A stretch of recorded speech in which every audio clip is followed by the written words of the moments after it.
Hi, my name is Ashley Miller. I am a senior at Indiana University Southeast. This semester, I received an internship through Stretch and Grow. Stretch and Grow is a program that goes into different preschools and licensed daycares and teach youth fitness classes. The classes range from 20 to 30 minutes depending on the age group. We use a variety of equipment to promote a healthy and active lifestyle. Plus, the equipment that we use helps promote correct form. So, for instance, we use pool noodles cut in half to help the kids do like push-ups correctly so they can practice the right form when they're raising their arms.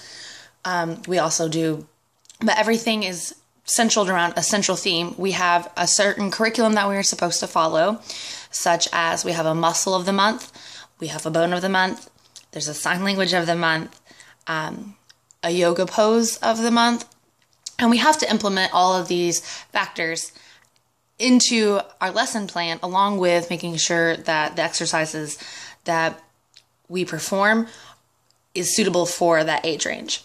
So this semester, I've decided to take a more in-depth look at how positive reinforcement can affect preschoolers. One specific group that I focused on is my group on Thursdays from 9:30 to 10. I have a group of 6 at a preschool called Seeds of Knowledge. They're my more rambunctious group. The school there is a little more laid back, so it's easier for me to implement my studies. That, and I have the parents and teachers there, their full backing. So I'm just interested in knowing if positive reinforcement, more specifically token reinforcement, is a good motivator for these children to stay on track and to express appropriate classroom behavior.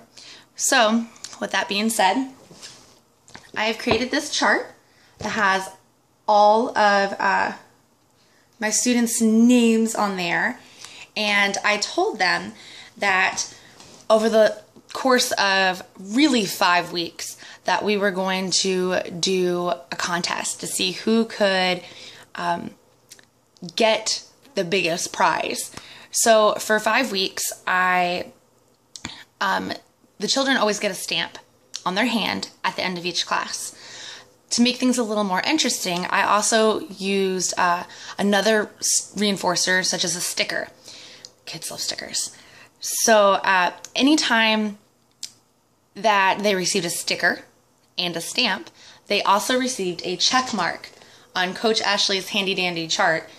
So that was really, for me, a way to keep track. But also, if they received a sticker and a check mark, they also received plastic fake money that we had kept a little plastic baggie with their names into their cubbies at school. They could then use those coins to purchase Stretch and Grow prizes at the end of the 5 weeks, such as the shirt that I'm wearing now. Not exactly this one, but a youth size shirt. We also had like jump ropes and sunglasses. But it was just a way for the kids to kind of like collect tokens so they can turn those in for a bigger prize later. Our baseline was, if I had to say your name in a negative connotation, such as, Lily, please keep your hands to yourself. Ben, please don't talk when Coach Ashley is talking. Things of that nature. Then they would receive a warning. After 3, they no longer were able to get a sticker. Still got their stamp, because that's just Stretch and Grow's way of doing things. But they wouldn't receive a sticker from Coach Ashley. So the first 2 weeks, it went really well. I had lots of participation. All of my kids did a great job of following the rules and making sure that they were exhibiting the appropriate classroom behavior. As mentioned before, keeping our hands to ourselves, not interrupting Coach Ashley when she was talking.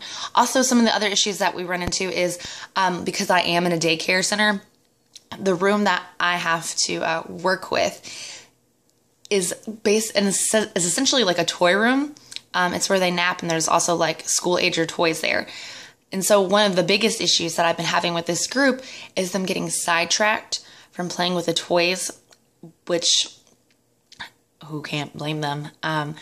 But really, we're there to focus on being healthy. And I try to tell them all the time that Coach Ashley brought awesome toys that we can play with ourselves, that those aren't part of Stretch and Grow toys. So that was something I really wanted to focus on just keeping them reeled in. So, like I said, first 2 weeks, everything went great. It wasn't until about, third week, I had a participant who is definitely my more challenging student by far. She has an issue with keeping her hands to herself, and it got out of control, and I actually had to escort her back to class because she was making not good decisions, couldn't keep her hands to herself, and she was hurting our other friends in the class. So upon walking her back to class, this participant had a breakdown and started a tantrum, throwing and kicking, screaming in the hallway. Was really upset that she, A, wasn't going to get her stamp, B, super upset she wasn't going to sticker, and was really worried about not being able to get a Stretch and Grow shirt. But as I explained, in a more mom-friendly and professional manner, that every action has a consequence, whether it be positive or negative. So Lily had to learn the hard way that Coach Ashley was serious, and that sort of behavior is not tolerated. So she did not receive her stamp, sticker, or check mark for the day. So, like I said, I've been doing it for like 5 weeks, but really, I did it for about 7. I created a buffer week, so in case there was an absence, I didn't want that to count against anybody for that not being their fault. So when it was time for us to cash in our prizes, the most anything cost was 7 tokens rather than the 8 tokens. So there was that buffer week, but that buffer week also acted as a not as a way to like make up extra missed check marks.